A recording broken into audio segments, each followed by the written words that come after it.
And welcome back. With me right now from the United Board, we have the board president, Juanita Skillman, and she has brought along the newest member of the United Board. His name is Carl Randazzo. Did I pronounce that right? Correct. Nice to meet you, sir. Hi. Welcome. Thank you. Thank you. We had a fairly short business meeting because we did have the selection at that meeting, which took a little bit of time. But there were just a couple things that went on at the business meeting that I'd like to talk about. We did pass the two things that were up for final decision. As I've mentioned before, we have first reading and it goes out for comment, and then the second reading.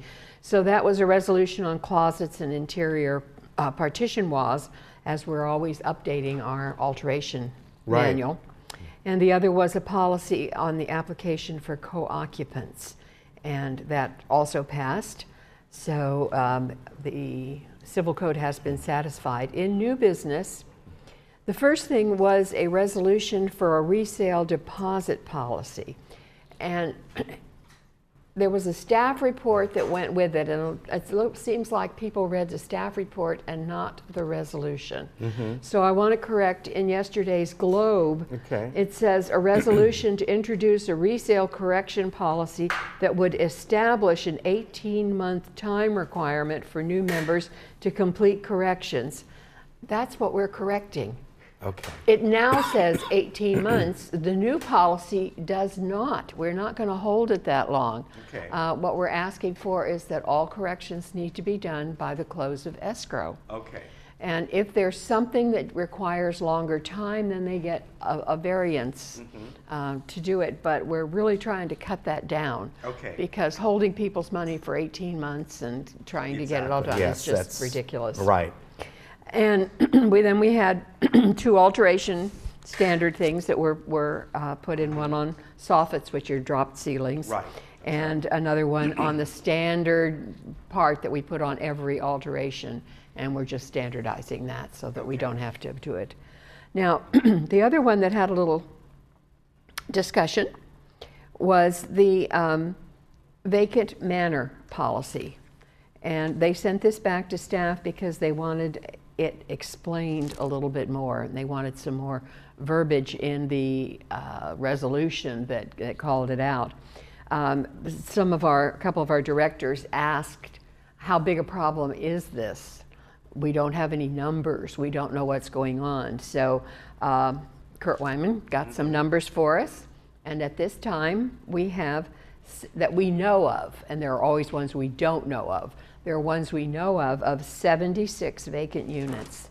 And the average time that they have been vacant is 3 years. But we have one that's been vacant for 26 years. 26 years. And they keep paying that association due. Do you have any background on that?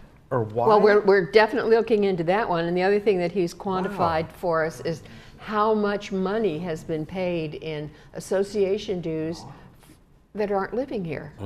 Now, there are lots of reasons. People from foreign countries that come over and then they go back for a while and leave the unit, but not years at a time.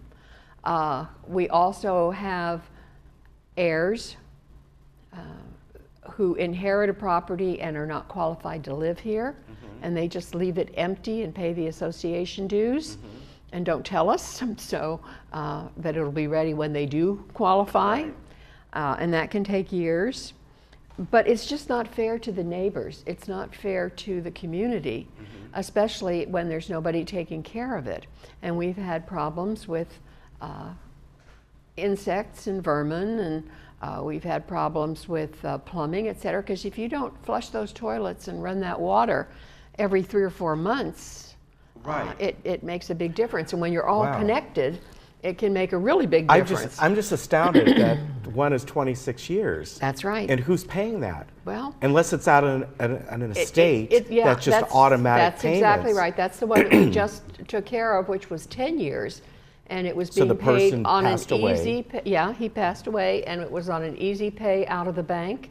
And the bank just kept paying the assessments every month. And we didn't know that the person had died. And because we don't get death certificates unless people bring them in. We really ask people, when a member dies, let Wow. us know. But we otherwise can't know. We don't Yeah. check the death certificates Yeah. everywhere. Wow. So anyway, that will come back on our May meeting with the language that we updated that. So that would be hopefully passed at our April meeting, because we really need to take care of that Okay. problem.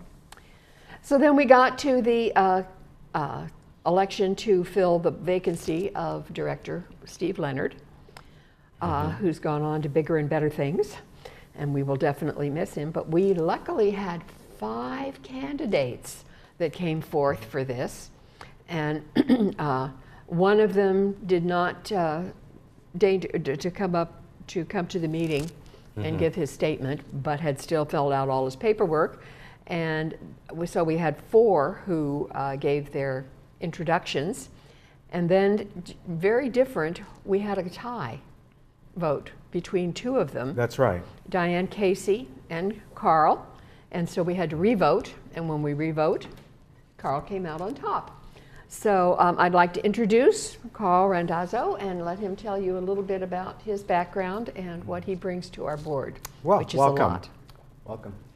I want to thank you for giving me this opportunity, okay?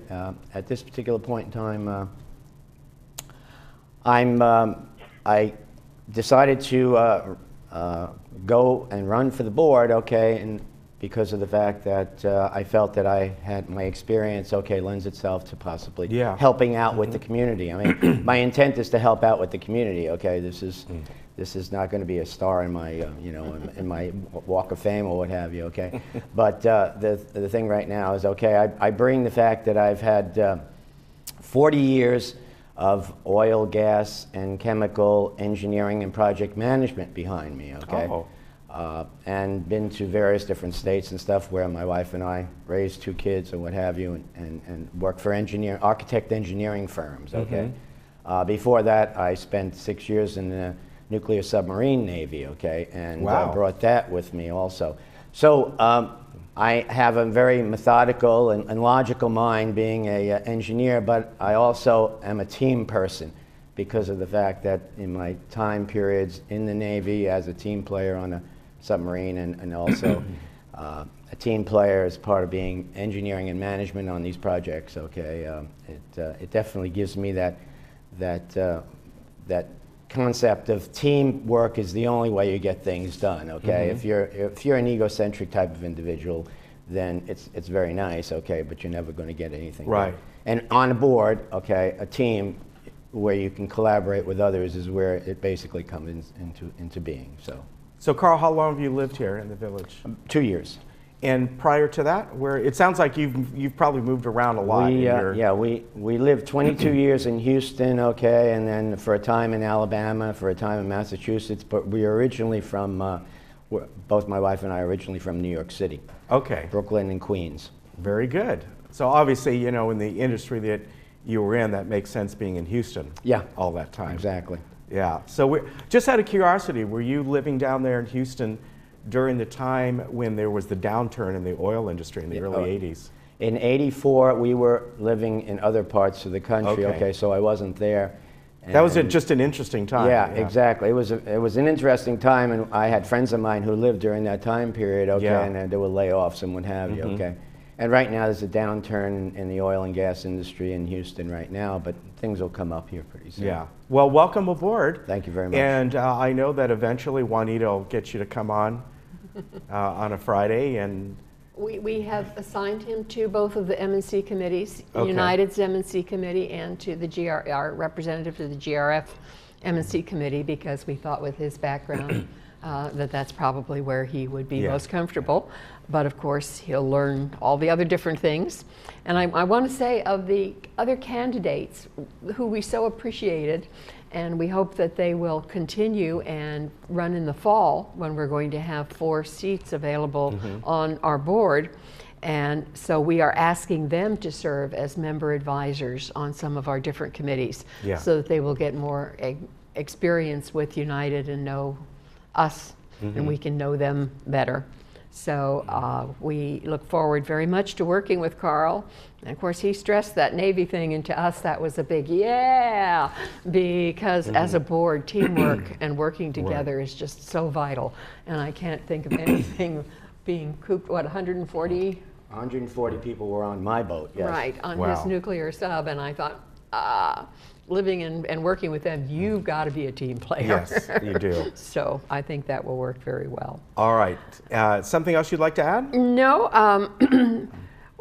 as always, we tell members that go on the website and you can get the detail on any of Right. these.